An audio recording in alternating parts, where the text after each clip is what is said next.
10th का result आने के बाद हर स्टूडेंट के मन में कंफ्यूजन होता है कि आगे क्या करना है। अब आप बोलोगे कि 10वीं का रिजल्ट आए कितने दिन हो गए और अब तो बच्चों ने एडमिशन्स भी लेना चालू कर दिया होगा और ये भाई अब वीडियो डाल रहे हैं। मैं मानता हूँ कि कुछ रीजंस की वजह से ये वीडियो लेट बना रहा हूँ, पर अगर इस वीडियो से किसी एक भी बच्चे की हेल्प हो जाएगी तो मुझे खुशी होगी। आज इस वीडियो में मैं आपसे उन चीज़ों को, उन एक्सपीरियंसेस को शेयर करना चाहूँगा जो मैंने अपनी 10th के बाद सीखे हैं और उन गलतियों के बारे में भी बताऊँगा जो मैंने की थी और आपको वो गलतियाँ नहीं करनी चाहिए। साथ ही जानेंगे कि मैंने जो 10th के बाद डिसीजन लिया था वो सही साबित हुआ या नहीं। बेसिकली देखा जाए तो 10th के बाद किसी भी स्टूडेंट के पास दो ऑप्शंस होते हैं कि वो 11th या 12th कर ले या फिर डिप्लोमा कर ले। अगर आप 11th 12th करते हो तो सवाल आता है कि स्ट्रीम कौन सी चुने। 11th 12th में 3 स्ट्रीम्स होती है, साइंस, कॉमर्स और आर्ट्स। अब स्ट्रीम चुनते वक्त ज़्यादातर स्टूडेंट गलती ये करते हैं कि वो अपने 10th के परसेंटेज के आधार पर स्ट्रीम सिलेक्ट करते हैं, जो कि गलत है क्योंकि 10th के परसेंटेज डिसाइड नहीं करते कि आप अपनी लाइफ में क्या करोगे। अब स्ट्रीम सिलेक्ट करते वक्त आपको दो चीज़ें ध्यान में रखनी चाहिए, पहला इंटरेस्ट और दूसरा फ्यूचर गोल।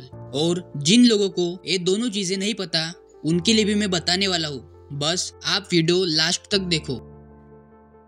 अगर आपको पता है कि आपको किसी सब्जेक्ट में इंटरेस्ट है और आप उसमें बहुत अच्छा कर सकते हो तो आपको उस सब्जेक्ट से रिलेटेड स्ट्रीम चुननी चाहिए। ध्यान रखना कि आपको उस सब्जेक्ट में सच में इंटरेस्ट होना चाहिए।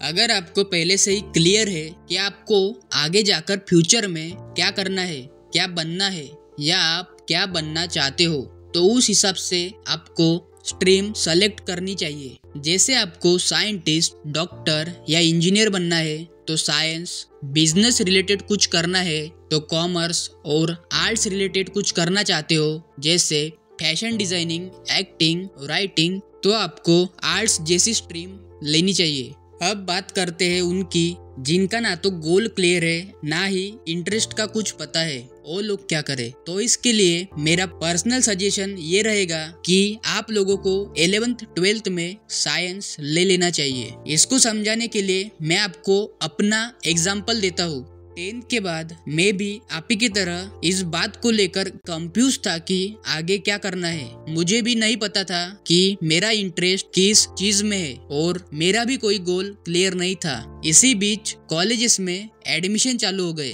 और फिर मैंने साइंस में एडमिशन कर लिया। इससे हुआ है कि जब मेरी 12th कंप्लीट हो गई तब लगभग सारी फील्ड के रास्ते मेरे लिए खुले थे। मैं साइंस रिलेटेड फील्ड में भी जा सकता था, आर्ट्स रिलेटेड और कॉमर्स रिलेटेड फील्ड में भी मैं जा सकता था, क्योंकि जब आप 12th साइंस स्ट्रीम से कंप्लीट कर लेते हो तब आप किसी दूसरे स्ट्रीम रिलेटेड कोर्सेज के लिए भी एलिजिबल रहते हो। इस बीच अगर मुझे मेरे गोल के और इंटरेस्ट के बारे में पता चल जाता और वो आर्ट्स या कॉमर्स रिलेटेड फील्ड में होता तो मैं 12th के बाद उसे आगे कंटिन्यू कर सकता था। अब कुछ गलतियों की बात कर लेते हैं। 11th और 12th में मैंने कई गलतियां की जिनकी सजा मुझे आगे चलकर मिली।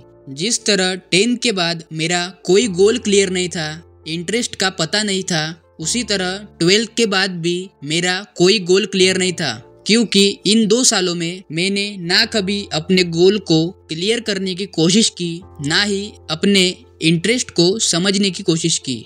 इसके चलते मैंने अपने लाइफ में कई सारे मौके गवा दिए और 12th के बाद उसी सिचुएशन में फंसा था जैसे 10th के बाद था। और वही सवाल फिर से मेरे सामने आ खड़ा हुआ कि आगे क्या करना है। तो मैं चाहता हूँ कि आप जब भी अपने 11th में जाए तो नई नई चीज़ों को डिस्कवर करें, नई चीज़ों के बारे में जाने, जिससे आपको अपना गोल क्लियर करने में और इंटरेस्ट समझने में आसानी होगी। अब आपको डिसाइड करना है कि आपको क्या करना चाहिए। और मेरी एक बात हमेशा याद रखना कि जिंदगी में रास्ते बहुत होते हैं पर मंजिल तक वही पहुँचते हैं जिन्हें खुद पर भरोसा होता है।